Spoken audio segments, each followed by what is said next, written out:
Welcome everyone, this is Shadi Abu Yusuf and I'm still talking about classroom management, and this time we're going to talk about echoing. Right, okay, wonderful. So let's start by defining what echoing is. Actually, in teaching, in English language teaching, echoing is when the teacher repeats what he says or what students say. So it is a kind of repetition of either your own talk or your students' talk. And again, we keep advising candidates on professional courses that they need to decrease the level of their echoing. They need to get rid of echoing because it's not a healthy habit in teaching. But again, a very good question is, why do teachers echo? Let's go one by one and think about it. So, and reason number one is, and this is what a lot of teachers say, they say that we echo because we want to reinforce students' language. We want to reinforce target language. They say, for example, we say something and then we repeat it because we want the students to acquire the target language, and repetition would help. And I'd say to this, well, this is not a very good reason. So please, if you're echoing for this reason, don't do it. Because repetition is unnatural and it doesn't help much in the classroom, okay? Originality does help. Real messages do help. But repetition, mere repetition, it's unnatural. And when I say unnatural, it means in reality, we don't do it. We don't repeat what other people say. Like, imagine this.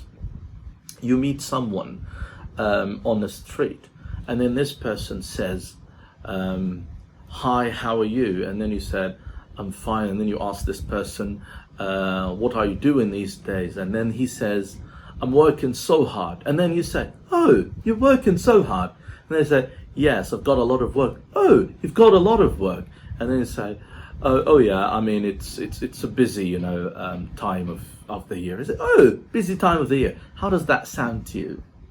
It's completely unnatural. We don't do it in reality, so don't do it in the classroom. And again, it's not interesting. Why should the students, again, listen to what they have just said, but from the teacher? So it's not good. And also, when you repeat everything that your students said, you're not encouraging them to listen to each other. They wouldn't care. So they say, why should I listen to my friend? Because the teacher would repeat everything. So I'd say, it's not a healthy habit for this reason. But some other teachers say, but Shadi, we echo because we want to amplify the contributions of learners. In other words, when we ask them questions during the plenary, their voice is too low and we want other students to hear what they've just said. And that's why we echo what they said. And I'd say, again, that's also not a very good reason for echoing, because when you do this, you're not encouraging students to speak up in the future. If you keep repeating what they've just said because you want everybody else to listen to it, in the future they wouldn't, try to raise their voice when they're speaking, and this is not good. So again, I'd say amplifying the contributions of learners is not a very good reason. And some other people say, so what is your advice? I'd say what you need to do is when one student is speaking in a very low voice, you need to stand further from this student and ask this student to speak up. Okay, and you can use, your body gestures, your hand gestures, and ask him to raise his voice a little bit. Don't get closer, because when you get closer to this student, his voice will get lower. So a good piece of advice is to stand further and ask this students to speak up. So again, the first two reasons are not really good. Now, a third reason here, which is some teachers say, yes, but again, some students, when they speak during the plenary, they pronounce some English words badly, and I actually echo because I want students to listen to a good version of this. And I'd say, please, don't do this. unless those pronunciation mistakes are really serious, and they actually make students unable to understand. Because if you do it every now and then, again, you're encouraging students not to listen to each other, but to listen to you.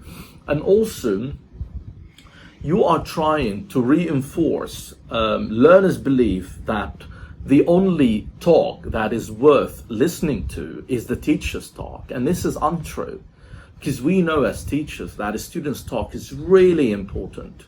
We believe that as students, when they talk together and listen to each other, it is far better than when they talk to the teacher and listen to the teacher. Why? Because when the students are talking to the teacher, they're more anxious, because they know that the teacher is the most professional speaker in the classroom. And when they feel anxious while they're speaking, their production is not as good as when they feel comfortable. And that's why we always say that when the students speak together, listen to each other, it's always better than when they do this with a teacher. So again, please be careful. Another reason why some teachers actually echo is because they say, we want to correct students' errors, and we want to correct those errors indirectly. We don't want to embarrass the students, so we repeat what they said correctly. And I'd say, well, I wouldn't call this echoing here. I would call it reformulation or recasting. And in reformulation, you listen to one student's answer, and what you do, you reformulate this answer in order to produce a good model. And we're going to show an example of this in the coming video clips taken from a classroom with 5 students. So again, reformulation, I would say, yeah, that's okay. Like one student said, he go to the stadium every week, and I said, really? He goes to the stadium every week? So I don't call this echoing, I call it recasting or reformulation, and that's a good one. Now, another reason why some teachers echo is because they want to confirm their instructions. They feel that their instructions were not super clear, and they repeat them again. Like they say something like, okay, I want you to go to page 9. We have 3 paragraphs. I want you to read paragraph 1. Okay, go to page 9 and read paragraph 1, only paragraph 1. And then they keep repeating themselves. And I'd say, again, that's not good. What is good is to ask ICQs instead of repeating yourself. And ICQs is an abbreviation that stands for instruction checking questions. So instead of repeating yourself, you could have said something like, okay, so what page are you going to be on? Okay, 9, wonderful. And which paragraph are we going to read? Paragraph 1, and then you get the answer from students, of course. Good, lovely. So one last thing to talk about is actually habits.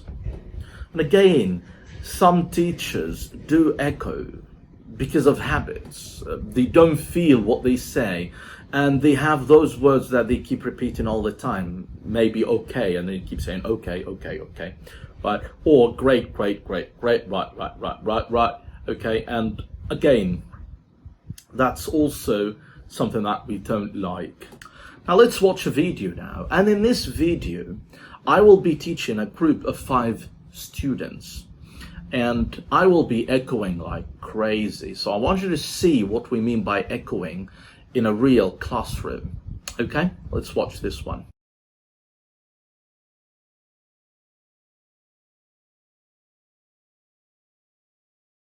Okay, everyone, so what do you do in your free time? Well, for me, I like watching movies, all the movies. Watching movies? Yes. What kind of movies do you watch? Action, drama, romantic. Action, drama, romantic. What about you? What do you do in your free time?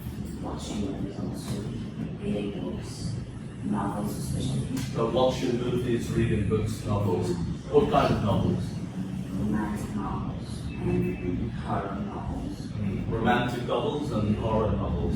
What about you here, Mary? I love listening to music. Listen to music. What kind of music? Classical music. Classical music. And what about you? I was working out in the gym. It's my hobbies. Really? Okay, working in the gym. Okay, working out. Working out. Wonderful. Muscles. Okay. Do you have a favorite gym that you go to? Yes, I have one. It's my friend's gym. Okay. It's all. So your friend's gym. Thank you so much.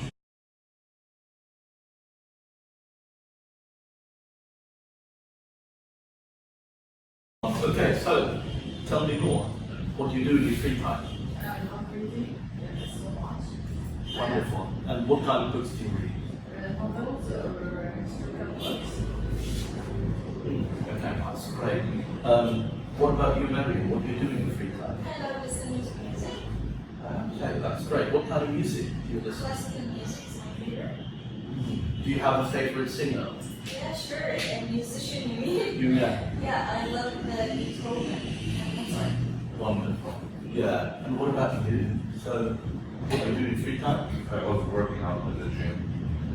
Okay. Usually it's my hobbies. I spend a lot of time there. And how often do you go there? Twice a week. Wonderful. Sometimes in free time. That's great.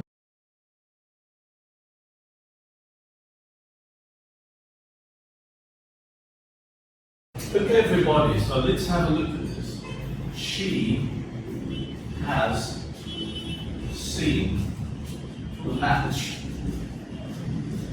Okay? So, what is she? scientist. Okay. And what about has? It's an auxiliary or helping verb. Oh yeah, that's an auxiliary verb, okay. And what about seeing? Past participle. Okay, so that's, yeah, that's the past participle. And what about the match? It's the completion of the sentence. Okay, so that's kind of also then object, okay? Okay, now what about this? They, when I say they, what would I say? Have. Okay. And then they have, would I change anything? No. Okay. And finally, Nothing. okay. Okay, so as you see, we've got either has or have here, okay? Right.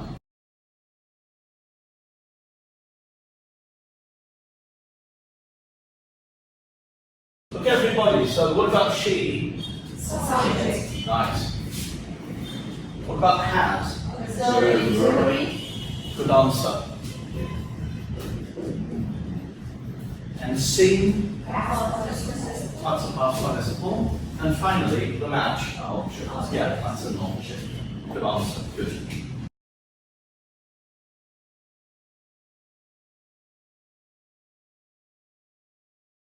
Now, I want you to tell me about experiences that your friends have told you about. So, Noor, can you tell me something interesting you heard from a friend? Yes, she had read a lot of books last week.